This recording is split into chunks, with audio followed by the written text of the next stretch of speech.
Well, every episode we ask the question, does the good outweigh the bad with Trump?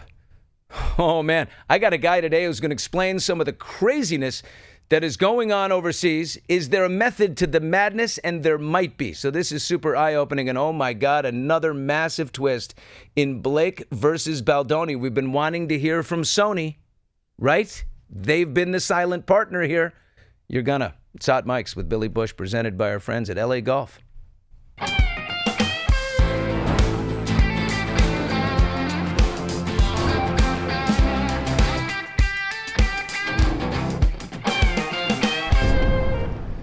Okay.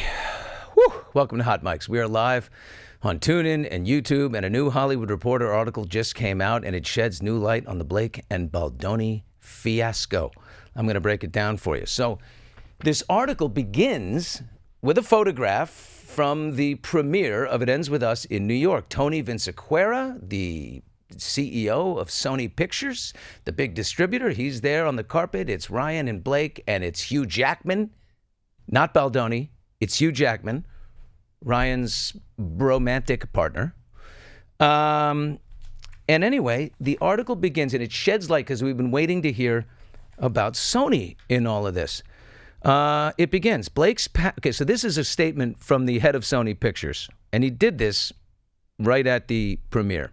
Blake's passion and commitment to advancing the conversation around domestic violence is commendable. We love working with Blake, and we want to do 12 more movies with her. Ooh, ask that question now. Anyway, it's easy to surmise from that statement that the head of Sony Pictures, his statement came at the request of Blake, who was eager to stop the bleeding from her public image. So the head of Sony Pictures, Tony Vinciquerra, his statement is just one of numerous examples along the way where Sony seemingly attempted to support and appease Blake Lively. Now, remember, I said Sony is not the producer of this movie. They signed up to co-finance and distribute another company's movie, Wayfair. And now it finds itself caught up in these dueling lawsuits that have allegations of harassment and cyberbullying and extortion and all of this. But until now, right, the mystery of how Blake Lively's cut of the movie arrived in theaters. It's never been detailed before. How did Blake's edit become the actual edit, the actual film that people saw in theaters and saw in droves? Okay, so it goes to where everything began. The angst on the set of It Ends With Us escalated quickly. It began May 26, 2023, just a few weeks into production. Blake calls Sony production executive Ange Giannetti. Okay, we finally get a name from Sony.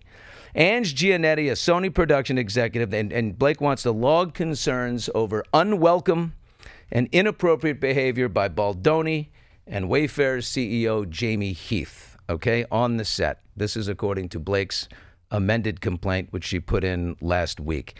So Giannetti explained promptly that any formal HR complaints got to be lodged with Wayfair. They're the producer of the film. We're only the distributor, again. So, by the way, there are sources that counter this, that say Lively did log several calls to Giannetti, the Sony executive, but they counter the nature of them, saying actually many of those calls were about COVID protocols on set from Blake. So in the amended complaint, Blake asserts that all of the calls were about alleged harassment. Most about COVID protocols. So there's many gripes coming, okay? Now, the Sony exec, Giannetti, said to have taken the matter seriously, and as she did Ange, I think is a she did when she learned from the other parties of an incident involving another actress. We know that. We believe that to be Jenny Slate.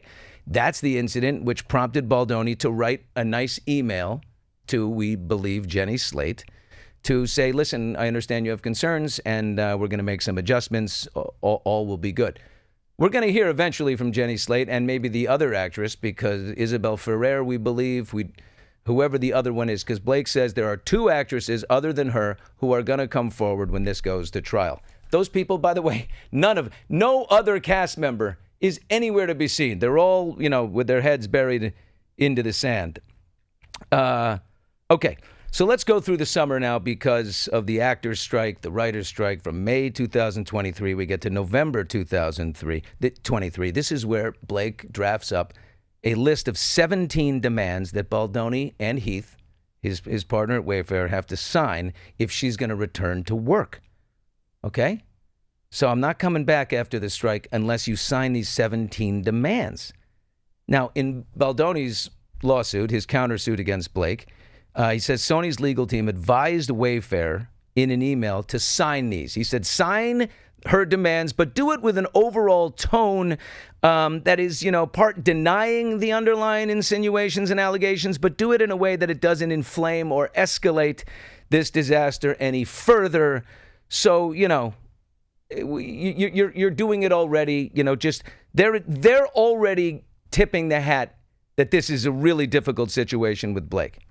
Okay, so the demands, the 17 demands, I think we know. No spontaneous improvising of any scenes involving physical touching or simulated sex or nudity whenever that's involved. No comments on the artist's physical appearance, meaning Blake's physical appearance, must only be done in connection with the character. Any scene work, nothing personal, just something that has to do with the material. No discussions about the artist's personal experiences with sex or nudity, is certainly not in their marriages or their relationships.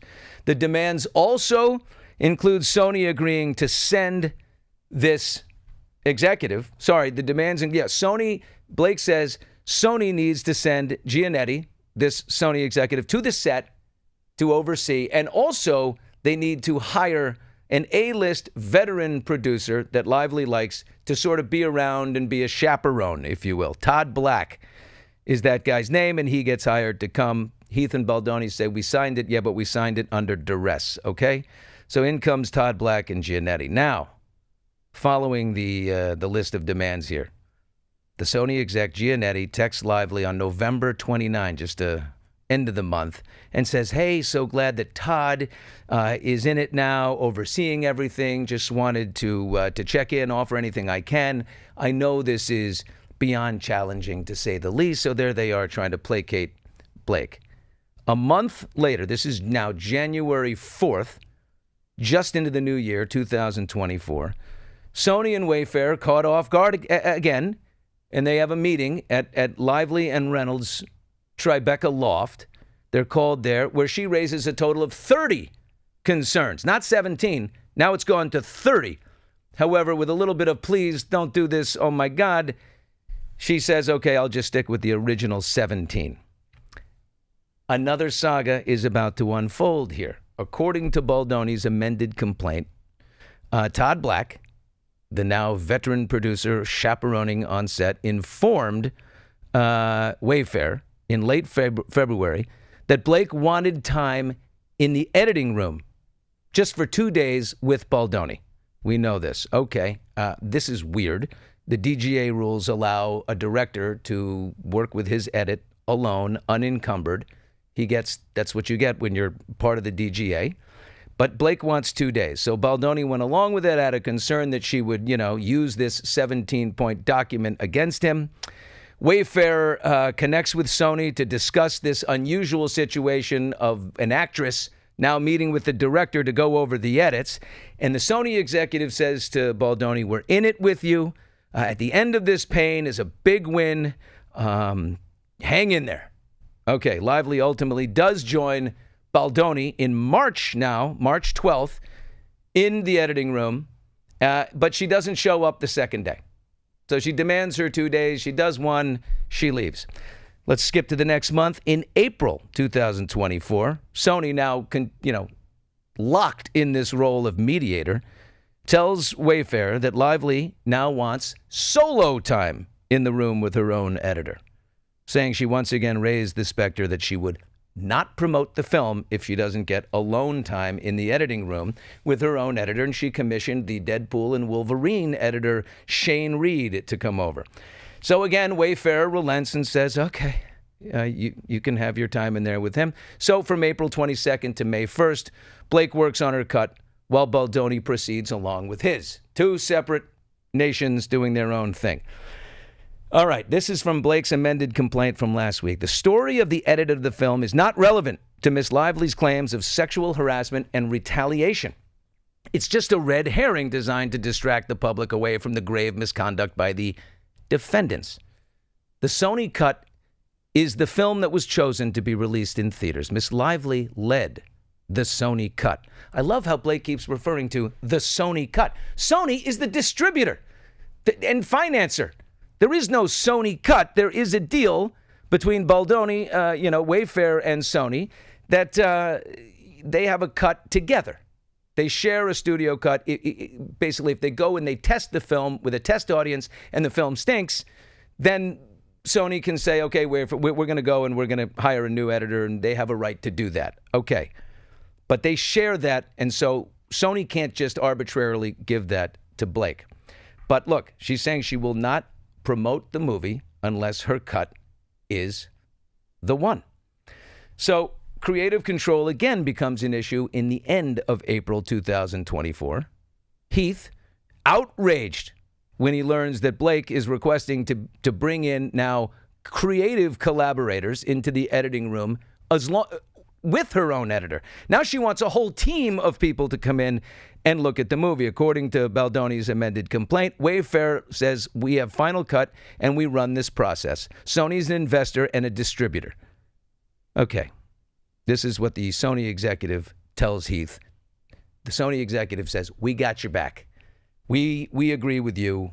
You guys have total control here. We're going to hold her off. All right. Heath notes that Sony appeared to bend over backwards.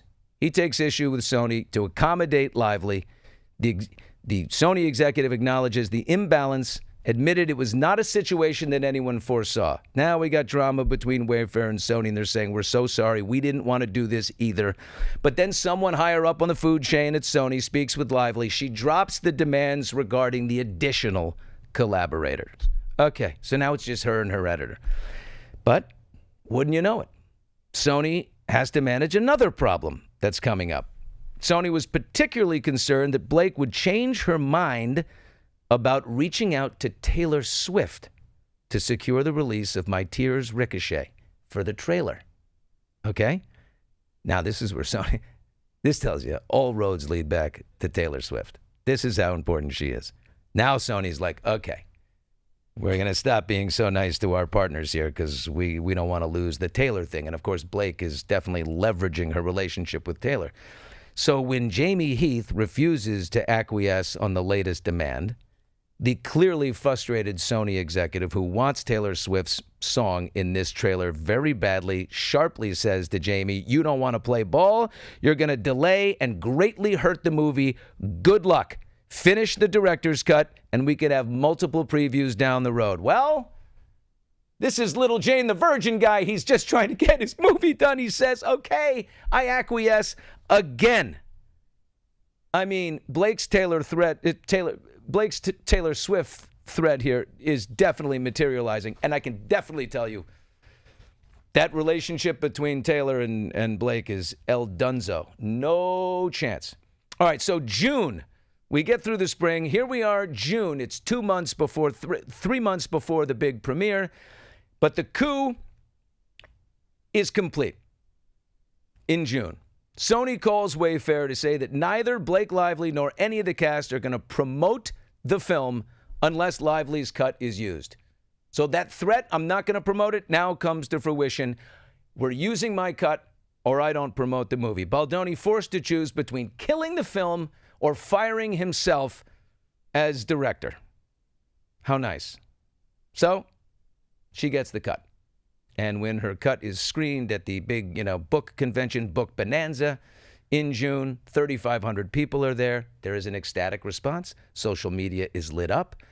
A Sony executive writes to Blake Lively, because they're playing all sides here. Oh my God, I haven't seen a response like this since a Marvel movie. This is like Marvel huge, Blake. You're amazing. Sony not done playing mediator here. It's not over. Tensions stay inflamed regarding other demands throughout the summer over a number of issues. Lively asked Sony to have Wayfair submit letters to the PGA now, the Producers Guild. explaining all the work she's done. She wants credit with the PGA. Lively instructs Sony to tell Wayfair and Baldoni that any goodwill left between us is done. What goodwill? There couldn't be any goodwill left, but any goodwill is done if you don't send those letters to the PGA telling them how great I was and that we used my cut and everything. Heath and Baldoni, oh my God. So they sent a letter to their own lawyers saying, okay, we'll send those letters to the PGA, but I want, for the record, we're doing this under duress.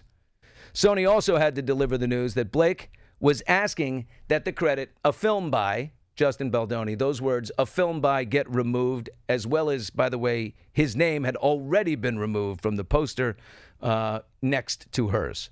So now she wants he doesn't even get to say he made the movie. Blake's cut, with Baldoni as the director, gets released. As you know, it's a huge success. It only cost $25 million to make it, made $50 million in the opening weekend. Guess what? It finished second, right behind Deadpool and Wolverine. Never, not since 1990, had a husband and wife team, had two movies that topped the box office. And what does the Sony executive send to Blake? Oh my God, $50 million.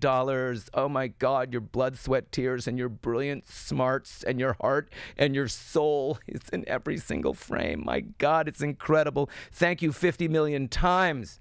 And it's only Saturday night. We're having a huge weekend. That comes from Giannetti, the Sony executive, who I must be in Belarus by now. No one, not even Baldoni, will officially say how much of his original cut was put back into Blake Lively's cut, but Baldoni's editors told him a substantial amount.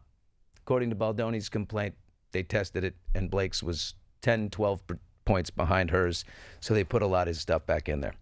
Then, of course, she files in Christmas, the New York Times article, she files the civil complaint in California, and she says Justin Baldoni was perfectly fine with taking credit for Blake Lively's editing work until he feared she was making her sexual harassment concerns more public. Baldoni, Heath Sarowitz, and Wayfair had no complaints about lining their own pockets with the success of the film at the box office. The public did not even know that Miss Lively is the one who worked so hard to edit the movie.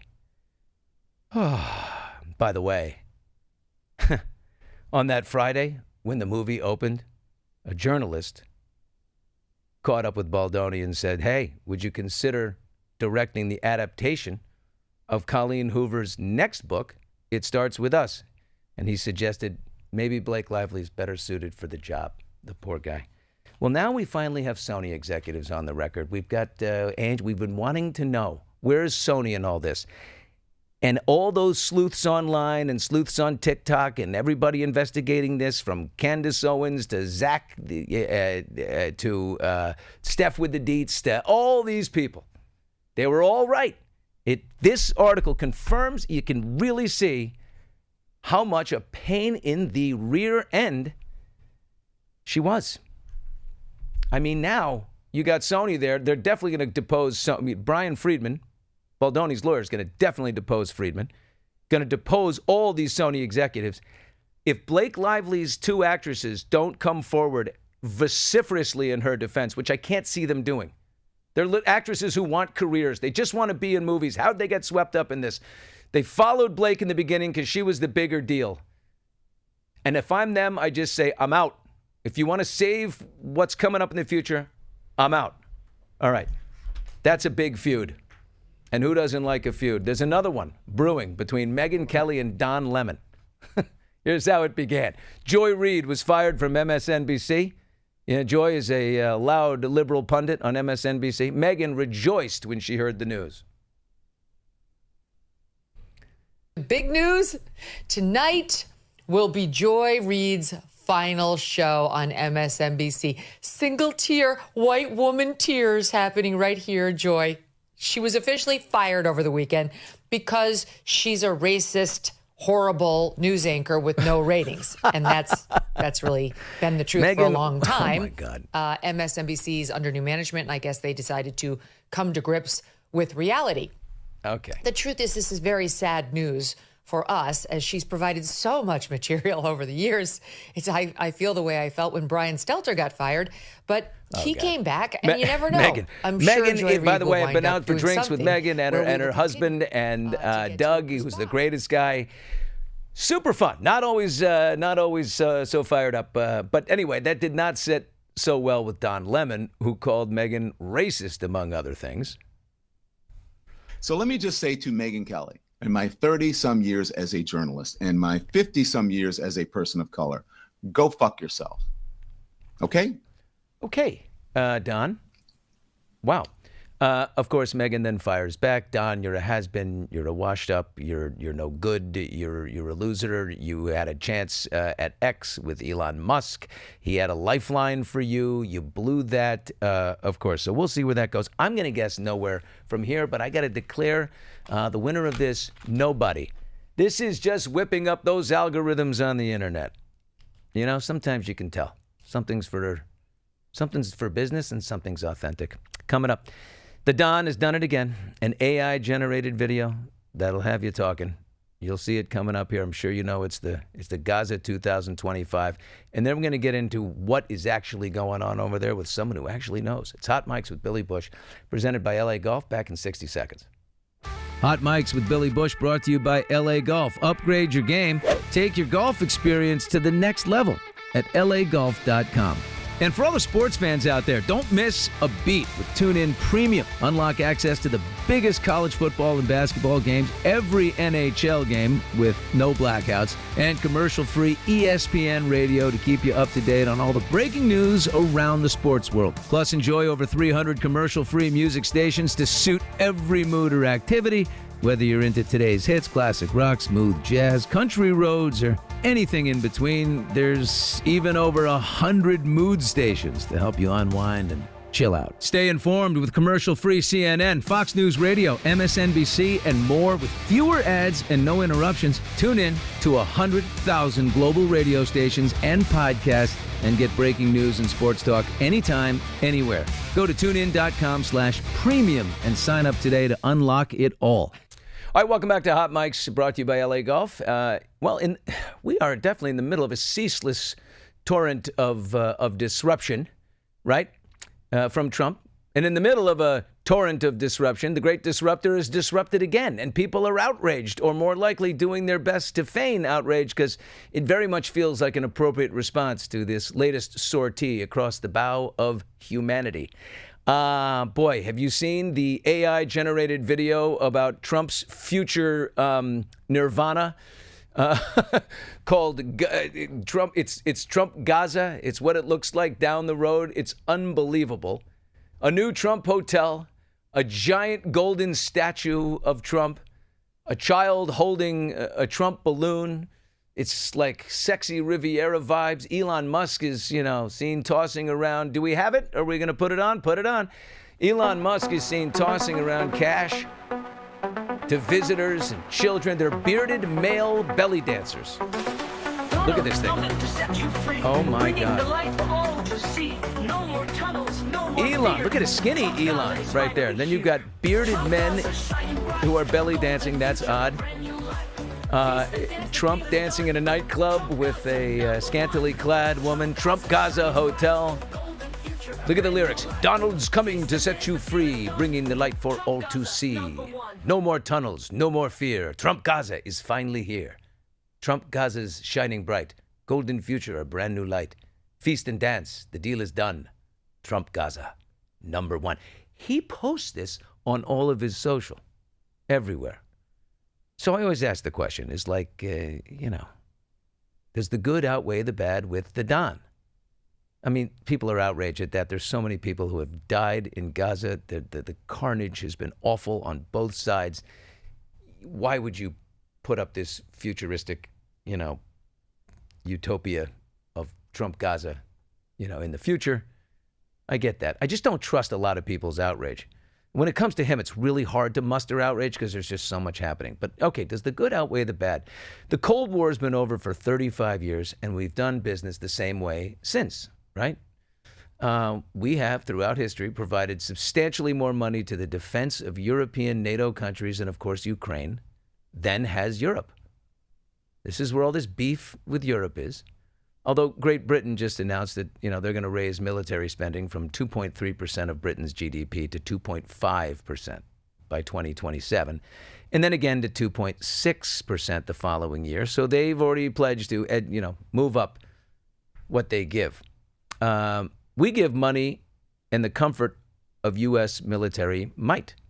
And what do we get from Europe? We receive regulations and fines.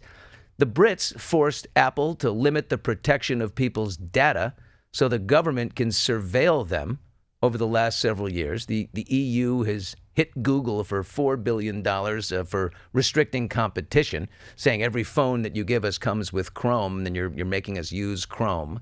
Amazon and WhatsApp got fined for data protection violations. Ireland, the same. They fined Meta for the same thing. Germany blocks the far-right AfD party, they're basically their MAGA, from participating in government, even though they finished ahead of the sitting chancellor's party right now. It's illegal to troll or insult politicians in that country. Imagine that here. I mean, we love to insult our politicians. Basically, Europe wants money from us to defend them while they punish us for building big, innovative, globally dominant companies that provide us the wealth to help them. It ain't right. I love Europe, but they don't do a lot, right, for us. It's sort of a lazy situation. Trump is making them pay a much larger percentage of their GDP than they already do. He wants it up to 5%, right? We're about 3.5%. That's enough. And like the Don said, there's a big, beautiful body of water between us. Big, beautiful body of water. It's your backyard. So they're going to band together and pay up. England's already started, either because of us or in spite of us, which nobody really likes. But in the end, Europe knows we're good. We are good. And even if it gives them a little bit of an inferiority complex, they respect us and are grateful for our singular role in global stability. I believe that. Big development that happened yesterday. This morning. Ukraine has agreed with the U.S. on a deal to develop its natural resources. More than 100 major deposits of critical and rare earth minerals and natural gas and oil reserves. To recoup some of the hundreds of billions of dollars, Trump says $350 billion, it isn't that much, that we have spent on their defense against Russia. And just like that, oh my God, we're mining partners. Zelensky's flying to D.C. on Friday to seal the deal with the Don. They need manpower in Ukraine, of course. They've lost so much. We've given them a lot of money, and now Don's saying we want a taste. But have we gone from protecting the weak to shaking them down? Like Don Corleone shaking down the local storefronts there? But America elected the author of The Art of the Deal. What did we expect? Everything is a deal to him. He loves to make deals. And this handout to Europe has been eating him alive. All right, I got into it a little, but the bad. He could be a lot nicer about it.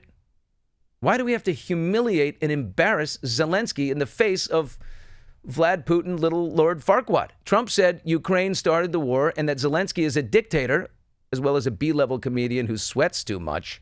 He always their Friday meeting should be nice and awkward in the Oval Office. But we just voted with China and Russia.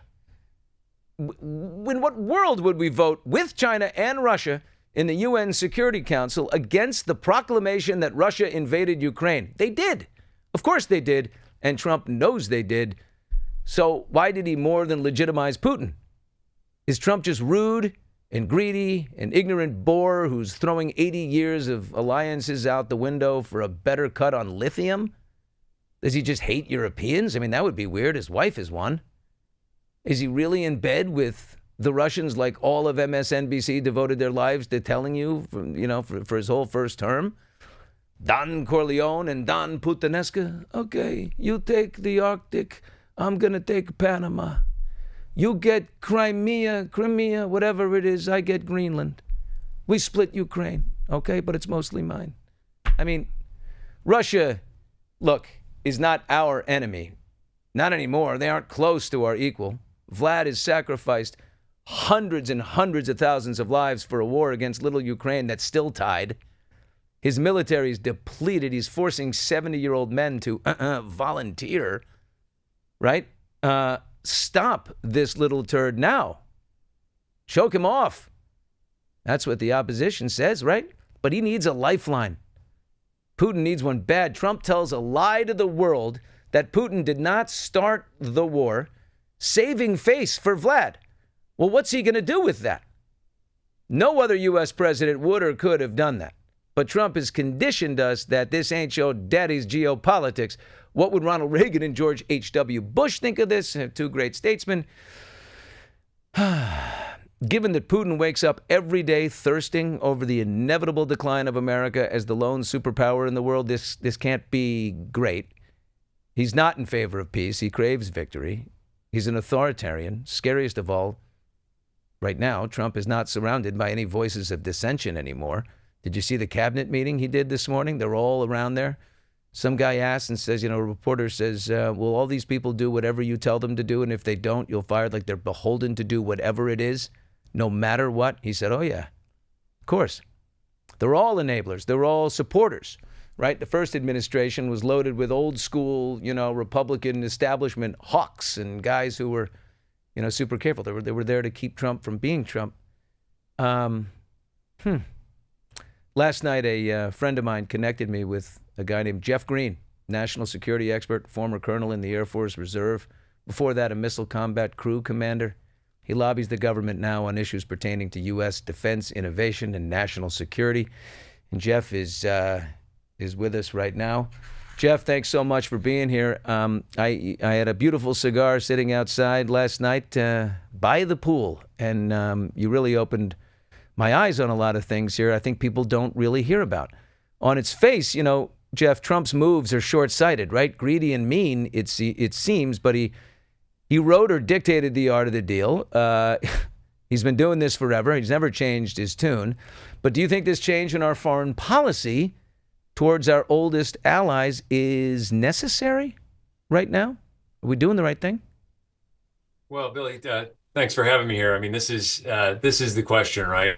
You're dealing with a new normal in Washington, D.C. Forgive me for wearing a tie. I'm probably the last guy in town that's doing it because everything is just flipped on its head here. It's absolutely different. I think he is going to have to do these kind of things in this new environment. You've got a very divided Congress. You've got a very dedicated MAGA Republic out there that wants to see change. You've got campaign promises to upend the world order as it is. So I think this is all very predictable as far as what happens. And you said it best. All of this is outlined in the art of the deal. Like we have the answers to the test, but nobody's reading the book. Nobody's understanding kind of what's happening here. Everything's a deal. But what's really got people shocked is that he I'm not going to have you say it. You have relationships there, but he lied right alongside Putin. There must be a reason. I'm getting something for this lie that I'm going to tell, that Russia did not invade, that the aggressor here is Ukraine. Not only that little Zelensky's a dictator. So he tells that lie. There's got to be something for that in the deal, whatever the deal is, right? Yeah, and he tells us this in the art of the deal, right? Think big, think outside the box, be outrageous. These are literally things he's written about and talks about. So where is his starting point? He's got a war. He's promised to end this war day one. We're well past that. He's got Putin backed into a corner. The Ukrainians, frankly, have embarrassed the Ukrainian military. It's been a fundamental shift here in Washington, D.C. about the way that Congress talks about and thinks about Ukraine. He's got to figure a way out of this box. So what does he do? He does what he does best, and that's think of a creative solution that nobody else not only has thought about, but would dare try to put on the table. So he's upending this. He's flipping the apple cart. He's being outrageous, right? That's exactly verbatim from why not his just book. bury Putin? Why not just put him away? Because he's lost, reports are up to 800,000 people, half of all of their artillery gone. I mean, the guy's absolutely hobbled. This is a time to, but he's giving him a lifeline, and he's letting him save some face by saying, yeah, you were, it happened to you. You didn't do the aggression. So we're getting something for that in the deal. And does it have to do with economic partnership? Does it have to do with these rare earth minerals we're all interested in? Is it because we've cut this deal now with Ukraine? where we're going to get 50%. We're going to help them develop their natural resources, and we're going to make money off of these critical minerals and rare earth minerals, things that power our phones and our cars and all this stuff. We got to compete with China and this stuff. So is this for Putin to back off and let us have access alone to Ukraine? Is that what we get? Well, let me ask your first question. Why doesn't he bury Putin? And, forget the suit. I'm a country boy at heart. Corner dogs bite, right? And Trump knows this. So this is still a very dangerous regime, a very dangerous company and a country, and it's depleted. Its military is decimated. At the same time, he's got Zelensky. He's got the Europeans who essentially are relying on us to fund their common defense, fund us through NATO. We could talk for hours about the NATO deal, and you start trying to see the elements of a deal. So what leverage does Zelensky have? What can he put on the table in a deal? And you start peeling back through the traditional things, and natural resources is always at the top of the list. You look inside Ukraine, you see a lot of things that are interesting to the United States, a lot of things that are valuable. They've got titanium, which can support our national security. Right now, a lot of that titanium supporting the Russian military industrial complex. They've got natural gas. That's a major source of the Russians' revenue, their GDP. They've got uranium. The United States is going to need large amounts of uranium to fund the AI revolution and the power that's going to demand. They've got lithium and graphite battery materials, whether you like clean energy or not. There's a huge demand for batteries. And they have largely unexploited, but rare earths. And rare earths, I think, is the misnomer in this discussion. This is really about billions of dollars of critical minerals. But let's peel that back another layer. What does he get out of this deal? Yeah, what does he get? What does he get? By the way, talking to Jeff Green here, national security expert and a great former military man. But Jeff, I'm stuck on what. Why do you let Putin off the hook so much and say, yeah, we're voting with you and you didn't do what everyone knows you did? I mean, it's the craziest bold-faced lie. Everyone knows. No one believes it. No one's saying, oh, Trump said that. Trump said it was Ukraine that did it. Okay, I didn't know. I mean, so he's doing it just for theater and to get something. And to get something, the National Security Advisor recently said Trump is going to end this war. Trump's going to be awarded the Nobel Peace Prize, right? What's happening right now is you're looking at hundreds of thousands of Russians, tens of thousands of Ukrainians being marched to their death in trench-style warfare. It's been a 3-year stalemate with no end in sight. So right. To be clear, I'm not endorsing any of the language that anybody's using. We're taking a business look at a political problem. So how do you get out of this? There's got to be some solution. So part number one, Putin's got to be able to save face. He's got to be able to go back to the Russian people and not be humiliated. Trump seems to be letting him off the hook, for better or for worse, whether you like it or not. That takes a big part of this problem off the table. Is how does Putin end this? For Zelensky, he's got to give Trump something that Trump wants, and that's payback, right? One of the biggest thorns in the side, I think, of Trump and previous administrations is we give billions of dollars in foreign aid, often with very little in return. Yeah. The return is notional. The return is diplomatic. We're actually talking about cash return on an investment. Yeah. Layer that back, to where Trump's talking about a sovereign wealth fund. This is a great opportunity. If he wants to raise $500 billion to create a sovereign wealth fund, he's taking his cues from the market. That's where we find capital to create innovation, to create reductions in debt, all the things that he wants to do. So it starts to make sense whether you like his tactics or not. Yeah, I mean, he's United States is a corporation. He's the CEO, and he's cutting deals it's like we're watching a CEO, go to work here. Boy, does he love the theater.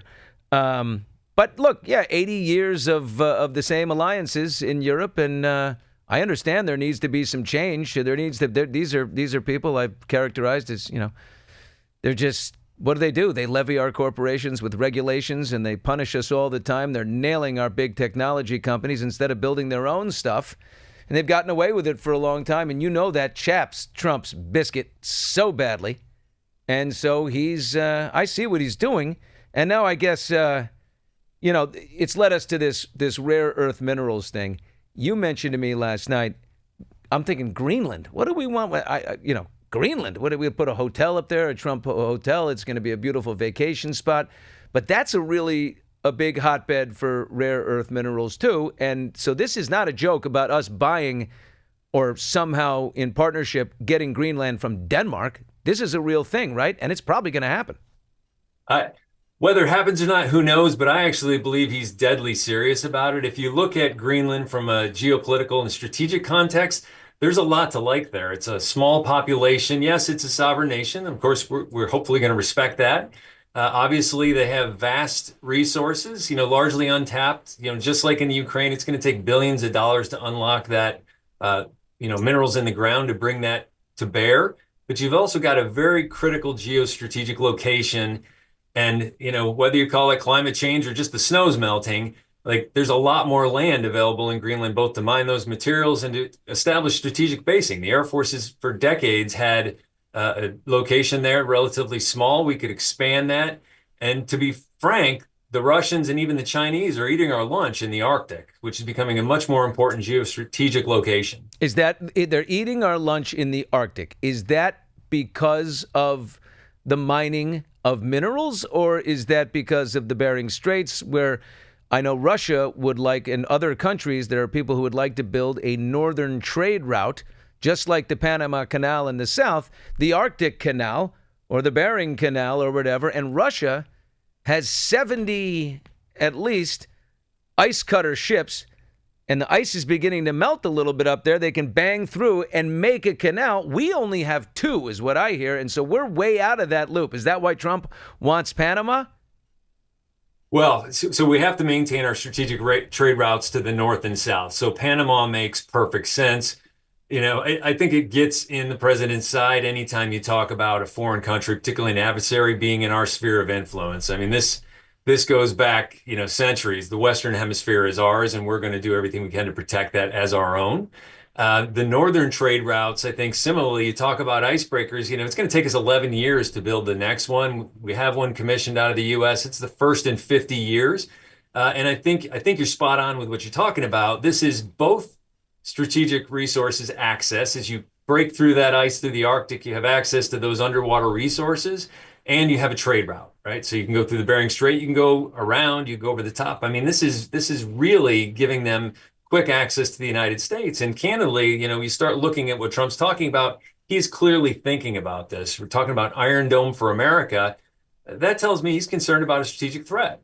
Yeah, and you know what? I mean, if he hasn't pissed off everybody in Congress enough or irritated them, we've got this thing called the Jones Act, which is this federal statute that says any ship engaging in commercial activity on the water needs to have been built here in the USA, basically. We can't just go buy an ice cutter from Canada or somewhere else. So if we can't build any for 11 years, I mean, this stuff is all happening without us. Do you imagine Trump throws the Jones Act out or finds a way to overturn it?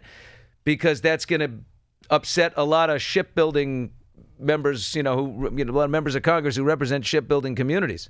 We're going to have a lot of shipbuilders, a lot of high precision welders, a lot of people that are really unhappy if that happens. So he's got a delicate balance here, right? We have a vast deficit in our shipbuilding capability. I mean, we need a new West Coast shipyard. We need, more ships in the naval inventory. We need icebreakers. The Jones Act is designed as kind of one of these statutes that ensures U.S. commerce. We want point-to-point U.S. flag vessels. He's going to have a really hard time with Congress to say, let's throw that away, let's buy foreign icebreakers.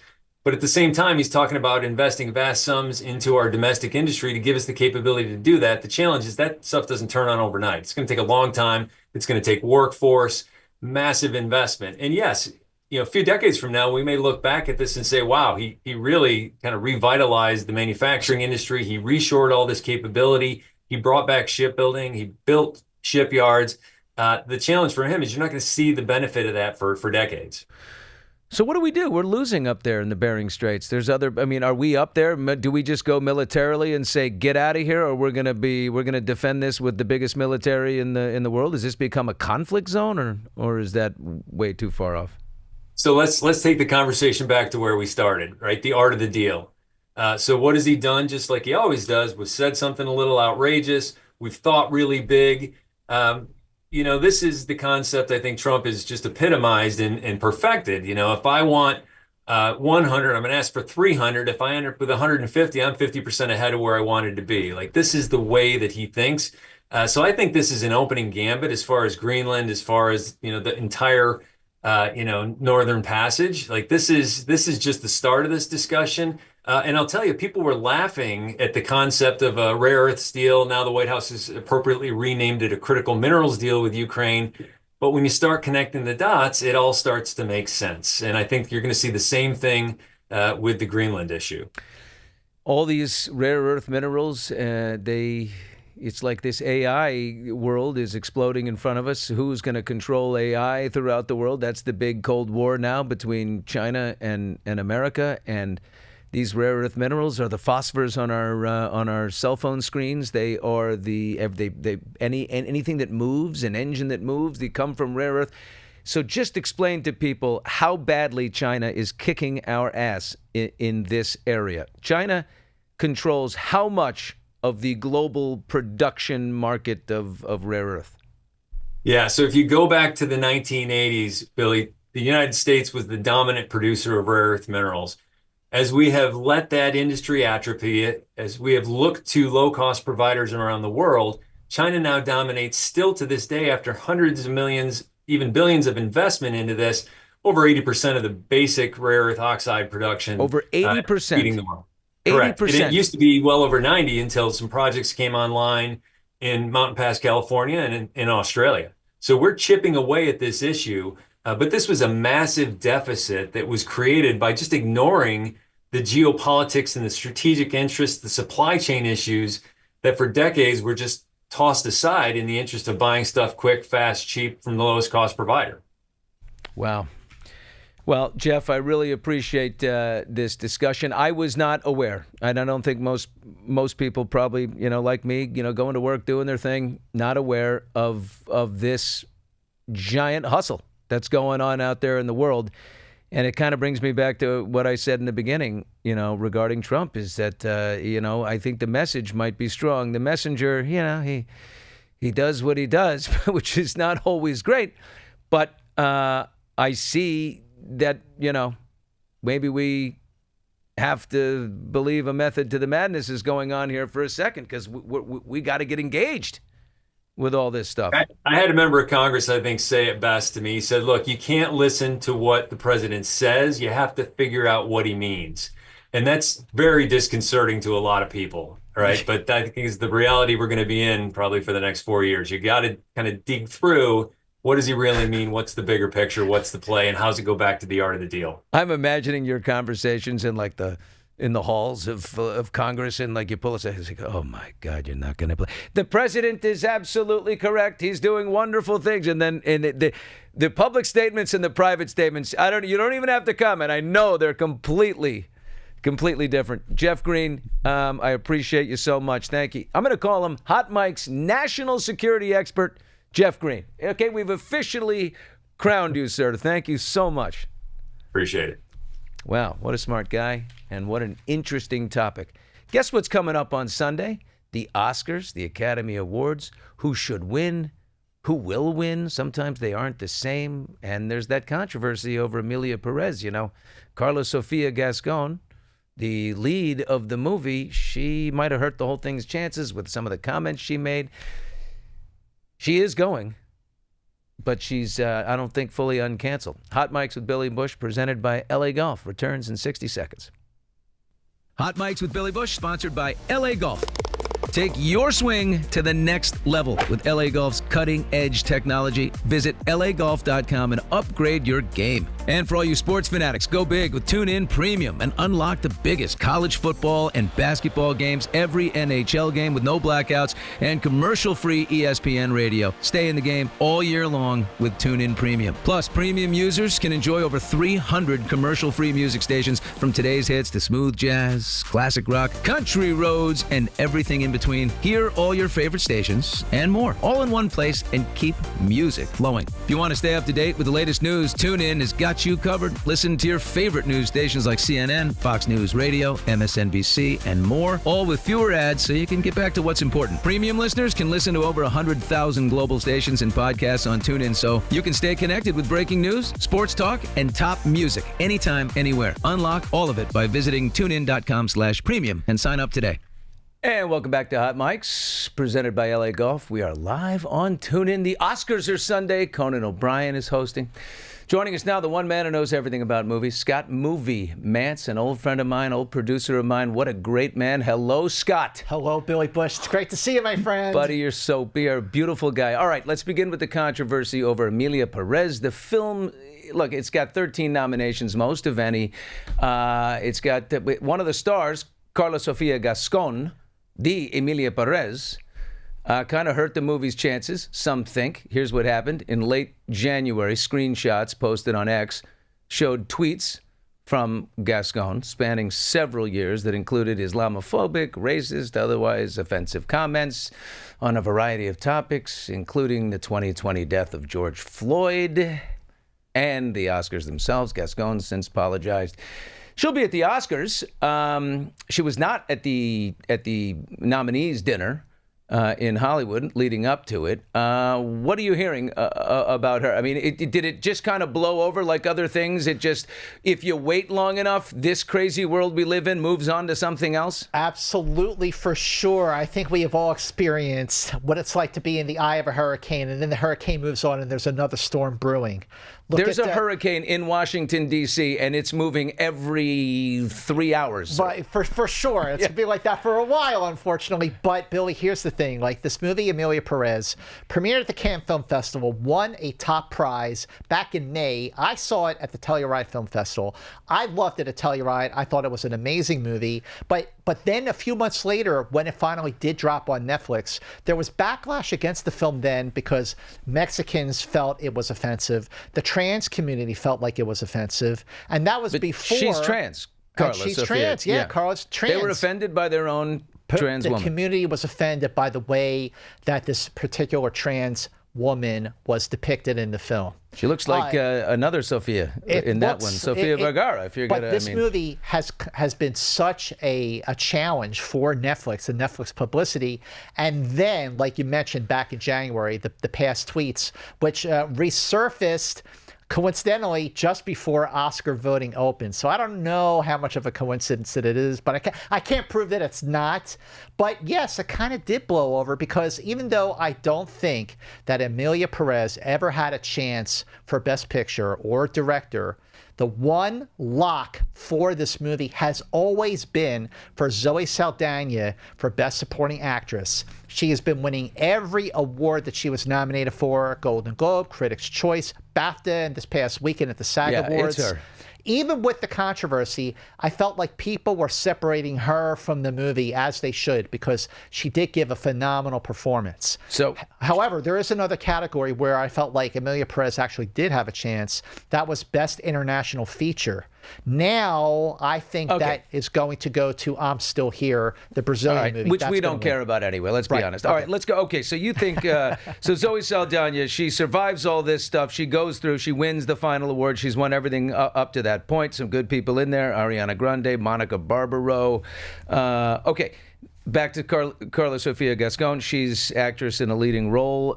She obviously will not stand a chance. Probably didn't before. Anyway, this comes down to Demi Moore from The Substance, right? Don't you think she's had such a run? People are behind her. I think the Academy wants to honor her. It's her time. Is there anyone else? Is it her all the way? Would you be willing to bet the farm? I am not willing to bet the farm with Demi Moore, and here's why. So first of all, she does have a great narrative because, for one thing, she was phenomenal in The Substance, a movie script that came along just when she was actually thinking about giving up her acting career, and here comes this great movie, this great role, and she crushed it. She got nominated. You know, she won the Golden Globe, she won the SAG, she won the Critics' Choice, but it's not a lock. I think the narrative for Demi Moore sounds so amazing. People love narrative. They love narrative. They love narratives. Remember Brendan Fraser? Yeah, what a narrative. Similar, he does a great performance in The Whale, but then he gives like a great acceptance speech when he won Best Actor at the Critics' Choice Awards that was so genuine and so heartfelt. That acceptance speech is actually what won him the Academy Award for Best Actor. And Demi's acceptance speech at the Globes was phenomenal. For sure. At the SAG's phenomenal. Oh, Mance, hold on. Mikey Madison from Honora is the one you think is going to maybe upset Demi here. There are two chances. chances. But it would be an upset.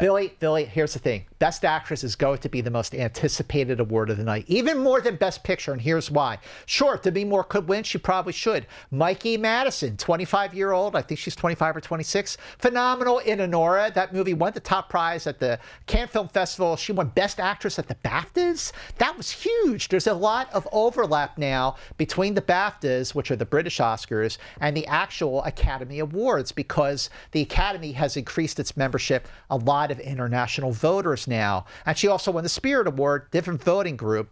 But then there is the wild card, and it's not so much of a wild card. Fernanda Torres, for I'm Still Here, okay. She could sneak down the middle if Demi Moore and Mikey Madison split the vote. And there, again, there's a big international contingent, Billy. Do not, I'm telling you, you're going to hear it. You're going to hear her name called. And you're going to be like, once again, Movie Mance was right. I am actually predicting. If Demi Moore does not win this, I will do my Oscar Fernanda recap Torres, on Monday, topless, okay? and believe me, I really let myself go over the years. Okay, let's take a look at the battle between Brody and Chalamet for Best Actor. Do you think it's Brody or Chalamet? I would give it a toss-up at this point. It is a toss-up. Now, Brody was winning every award up until the SAG Awards. Now, the SAG Award winner does not influence the Oscars. Voting had already closed.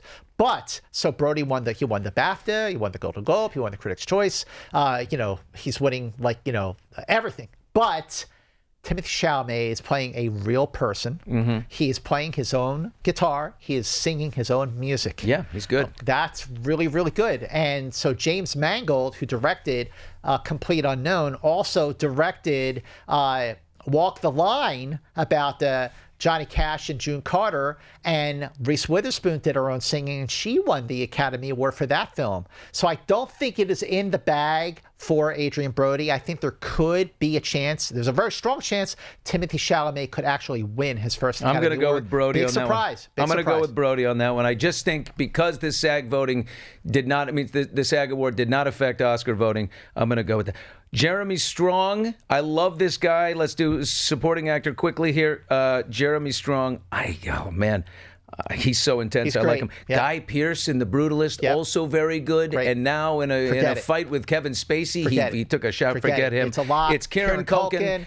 All the way, winning everything. He won the BAFTA, he won the Critics' Choice, he won the SAG Award, he won the Spirit Award, the Golden Globe. There are two locks. There are two locks at the Oscars this year, Billy. One is supporting actress, one is supporting actor. Other than that, the three biggest awards, Best Actor, Best Actress, and Best Picture, are all up in the air. Give your Best Picture. What do you think? Best Picture, I am going with Honora, and here's why. This is important. It was my #1 favorite movie of 2024.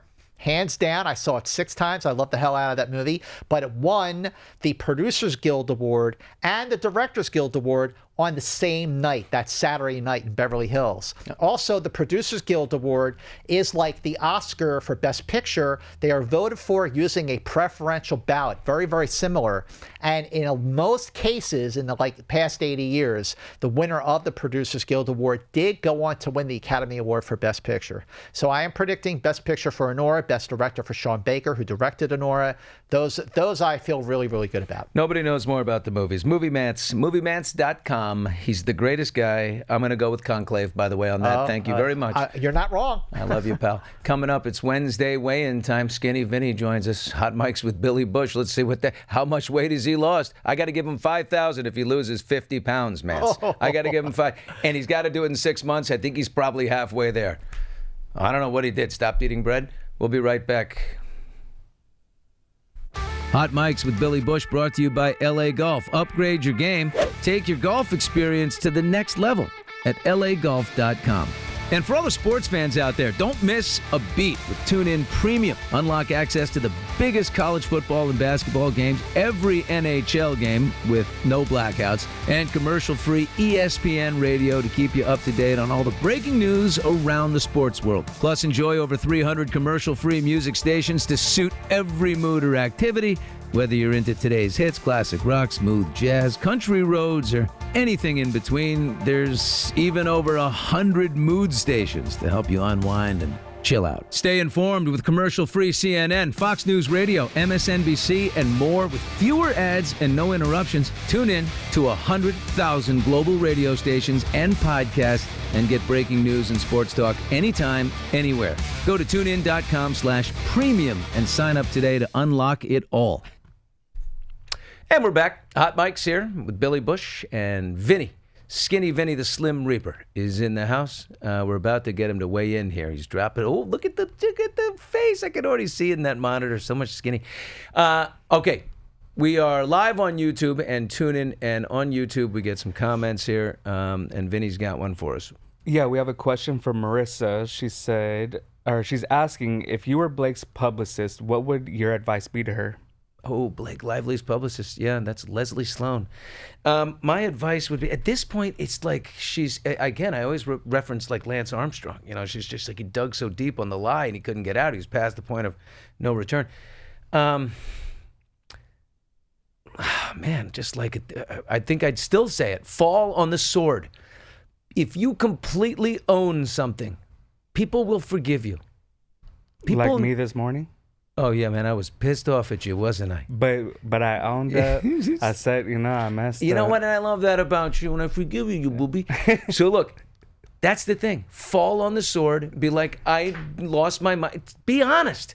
Don't give me the half apology. Don't give me the but. You know what I mean? Just say it. I was a shit. I got obsessed. My husband's a huge success. Taylor Swift's my best friend, and she's a big success. And I wanted to be like Reese Witherspoon myself. I wanted to be like this big, important person, and I'm going to work on that someday. Forgive me.